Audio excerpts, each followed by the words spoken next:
authority or the ability to lead people in battle.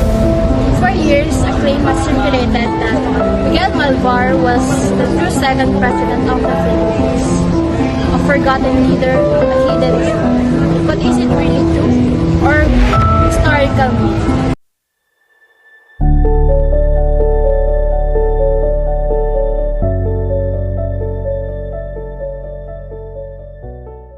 Here's the story behind it.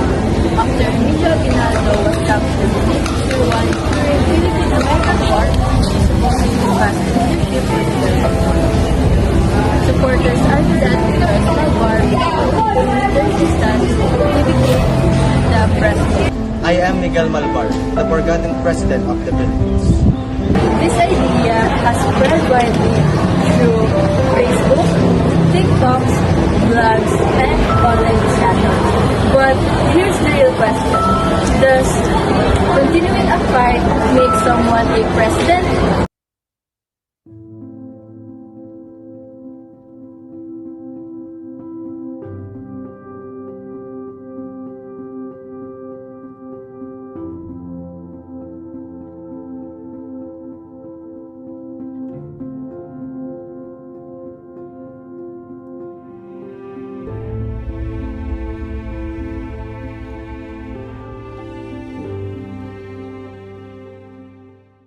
This is more than just a simple debate.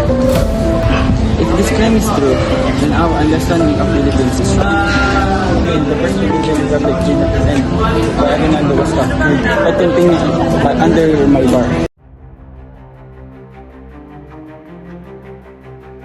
We examined multiple sources, historical records, academic articles, and official documents. And here is what we found. Is it true that Miguel Malvar took the command after Aguinaldo's capture?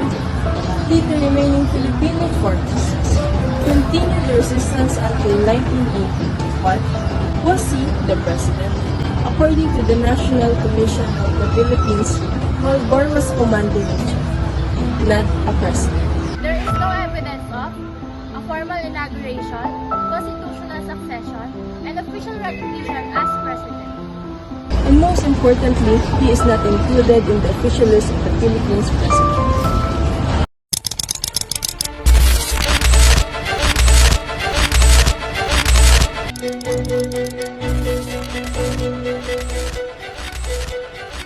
So how do many people still live this? Here are the main reasons. First, social media.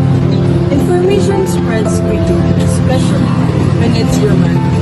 Pages like Hidden Truth or the Forgotten Presidents capture attention even without strong evidence. Second, nationalism. Miguel Malvar was a brave general, one of the last leaders to resist American forces. Because of this, people want to honor him, sometimes by elevating his role beyond the facts. This is where confusion happened. Since Malvar became highest-ranking leader, many assumed he became president. But military leadership is not the same as political authority.